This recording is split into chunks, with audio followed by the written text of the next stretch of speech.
आपके लिए आज की एक और बड़ी खबर यह है कि जम्मू कश्मीर की राजधानी श्रीनगर में रहने वाली एक कश्मीरी पंडित नर्स सरला भट्ट के अपहरण और हत्या के मामले में जम्मू कश्मीर की स्टेट इन्वेस्टिगेशन एजेंसी ने एक कश्मीरी आतंकवादी यासीन मलिक को आरोपी बनाया है। यह चार्जशीट लगभग 36 वर्षों के बाद श्रीनगर की अदालत में दाखिल की गई और इस चार्जशीट में कश्मीर के ही एक आतंकवादी और जम्मू कश्मीर लिबरेशन फ्रंट के प्रमुख यासीन मलिक सहित 5 आतंकवादियों को आरोपी बनाया गया है। सरला भट्ट की उम्र सिर्फ 27 साल थी। 27 साल की सरला भट्ट श्रीनगर के शेर Kashmir institute of medical sciences में एक नर्स थी। 18 अप्रैल 1990 को आतंकवादियों ने इसी इंस्टीट्यूट के पास मौजूद एक हॉस्टल से सरला भट्ट का अपहरण किया और फिर 5 दिन तक सरला को टॉर्चर किया और बाद में गोली मारकर सरला भट्ट की हत्या कर दी। तब आतंकवादियों ने उन्हें सेना का जासूस बताया था और ये कहकर हत्या की कि ये सेना की जासूस है, ये भारतीय सेना की जासूस है जो वहां जासूसी करने आई है। ये वो समय था जब कश्मीर में किसी भी कश्मीरी पंडित पर ऐसे ही झूठे आरोप लगाकर उनकी हत्या कर दी जाती थी, क्योंकि उस समय जो कश्मीरी आतंकवादी थे वो चाहते थे कि जितने भी हिंदू वहां रहते हैं कश्मीर में, जो वहां के लोग हैं, कश्मीरी पंडित हैं, वो सब इतने डर जाएं कि वो यहां से भाग जाएं। और बाद में हुआ भी यही। सरला भट्ट उस समय अनमैरिड थी, उनकी शादी नहीं हुई थी और वो उन गिनी चुनी कश्मीरी पंडित महिलाओं में से एक थी जिन्होंने कश्मीर छोड़ने के बदले अपनी नौकरी जारी रखी। यानी सरला भट्ट ने तय किया कि वो नहीं जाएगी और अपनी नौकरी यहीं रहकर करती रहेगी। इसके बाद आतंकवादियों ने जम्मू कश्मीर के ही अनंतनाग में उनके घर पर भी ग्रेनेड से पहले हमला किया था, जिसके बाद उनका परिवार कश्मीर छोड़ने के लिए मजबूर हो गया और भाग गया कश्मीर से। चार्जशीट के मुताबिक यासीन मलिक ने ही सरला भट्ट के अपहरण और हत्या की साजिश की थी। एक और आतंकवादी खुर्शीद अहमद ने सरला भट्ट पर गोली चलाई थी और वो इस समय पाकिस्तान में है, यानी पाकिस्तान भाग गया। इसके अलावा 3 और आतंकवादियों की पहले ही मौत हो चुकी है। अब आपको बताते हैं कि इस मामले में चार्जशीट दाखिल करने में 36 वर्षों का इतना लंबा समय क्यों लगा। वर्ष 2014 में मोदी सरकार बनने के बाद कश्मीरी पंडितों से जुड़े इन पुराने मुद्दों पर खास ध्यान दिया गया। अगस्त 2019 में जम्मू कश्मीर से आर्टिकल 370 हटने के बाद इस मामले में गंभीरता से जांच शुरू हुई। मार्च 2024 में लगभग 34 वर्षों के बाद जम्मू कश्मीर की स्टेट इन्वेस्टिगेशन एजेंसी को यह केस दिया गया और लगभग 2 साल की जांच के बाद अब यह चार्जशीट दाखिल की गई है। हम आपसे अक्सर यह कहते हैं कि कोई भी सरकार आतंकवादियों के साथ कैसा बर्ताव करती है, उससे आतंकवाद पर उस सरकार की सोच का पता चलता है।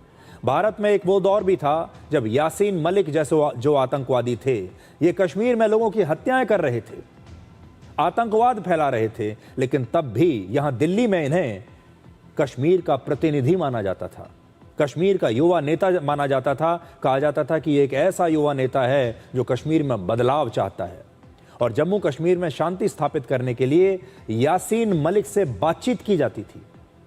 लेकिन अब वही यासीन मलिक आतंकवादी फंडिंग के मामले में दिल्ली की तिहाड़ जेल में उम्र कैद की सजा काट रहा है और अब उसके हर गुनाह का हिसाब हो रहा है। यासीन मलिक पर यह भी आरोप था कि वर्ष 1989 में उसने पूर्व गृह मंत्री मुफ्ती मोहम्मद सईद की बेटी रुबैया सईद का अपहरण किया था। फिर 1990 में ही भारतीय वायुसेना के 4 अधिकारियों की इसी आतंकवादी ने हत्या की थी और वर्ष 2006 में इसी यासीन मलिक से उस समय तत्कालीन प्रधानमंत्री डॉक्टर मनमोहन सिंह ने तब मुलाकात की थी। ये तस्वीरें आप देखिए, यही है वो यासीन मलिक। इन तस्वीरों में ये प्रधानमंत्री से मुलाकात कर रहा है, शांति का दूत बना हुआ है, कश्मीर का प्रतिनिधि बना हुआ है, कश्मीरियों का यह प्रतिनिधि है। दिल्ली बुलाकर प्रधानमंत्री से मिलते हैं, इसका सम्मान करते हैं, फोटो खिंचवाते हैं इसके साथ, बाकायदा वहां प्रेस के लोगों को बुलाया जाता है। और देखिए कितने शौक से डॉक्टर मनमोहन सिंह हाथ मिलाते हुए देखिए फोटो खिंचवा रहे हैं, कैमरे में लेंस में देखते हुए।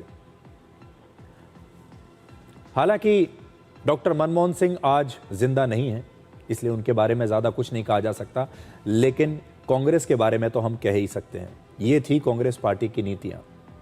कांग्रेस पार्टी, कांग्रेस की सरकारों की जो नीति थी आतंकवाद पर, उससे आतंकवाद को ग्लोरीफाई करने में मदद मिली।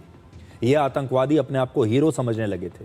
और आज आप सोचिए, आज सरला भट्ट इस दुनिया में नहीं है, लेकिन उनकी आत्मा आज भी इंसाफ के लिए तड़प रही होगी। आज भी सरला भट्ट की आत्मा ये चाहती होगी कि उसे इंसाफ मिले। और जिन दरिंदों ने उसकी हत्या की सिर्फ इसलिए क्योंकि वो एक कश्मीरी हिंदू थी, कश्मीरी पंडित थी और वहां पर रहकर अपना काम कर रही थी, और उसने कश्मीर छोड़ने से इनकार कर दिया था, सिर्फ इसलिए उसकी हत्या की गई, अपहरण किया, 5 दिन तक टॉर्चर किया। और मैं कह नहीं सकता, आप अंदाजा लगा सकते हैं कि और 5 दिन क्या क्या किया होगा, कैसे टॉर्चर किया होगा इस महिला को जो सिर्फ 27 साल की थी, और फिर इसकी हत्या कर दी। आज सरला भट्ट की आत्मा इंसाफ मांग रही है और वो ये जरूर चाहती होगी कि इस प्रकार के जो दरिंदे हैं, यासीन मलिक जैसे, इन पर सख्त से सख्त कार्रवाई, इन्हें सख्त से सख्त सजा जरूर मिलनी चाहिए। तो ये कुछ ऐसे केस हैं जिनके बारे में कभी दुनिया को पता ही नहीं चला। 36 साल पहले सरला भट्ट की हत्या कर दी गई। मीडिया ने कभी इसे पहली हेडलाइन नहीं बनाया, इस पर कभी कोई चर्चा नहीं हुई। और उस समय का जो इकोसिस्टम था वो ऐसा था कि उसने इन घटनाओं को कभी देश की जनता तक पहुंचने भी नहीं दिया। उस समय से एक छोटी मोटी घटना मान लिया गया था। लेकिन आज 36 साल के बाद अगर आप दोबारा से ये सोचने की कोशिश करें, कल्पना कीजिए कि 36 साल पहले कश्मीर में कैसे हालात होते होंगे, जब कश्मीरी पंडितों को रातों रात ये कह दिया गया था कि अगर जिंदा रहना है तो यहाँ से भाग जाओ, और अगर जो लोग नहीं भागे उनकी सरेआम सड़कों पर खुलेआम हत्या कर दी जाएगी। और बहुत लोगों की हत्या की गई। और ये यही देश था। उस समय लोकतंत्र कहाँ गया था? उस समय का मीडिया कहाँ था? उस समय के जो बड़े बड़े पत्रकार हैं, जो बड़े बड़े नेता हैं, वो क्या कर रहे थे? और उन्होंने इन्हें इंसाफ क्यों नहीं दिलाया? आज जो हमारे दर्शक हैं उन्हें ये ज़रूर सोचना चाहिए। इसलिए सरला भट्ट की जो खबर है आज आप तक पहुंचाने का हमारा मकसद ये है कि सरला भट्ट के साथ बहुत नाइंसाफ़ी हुई।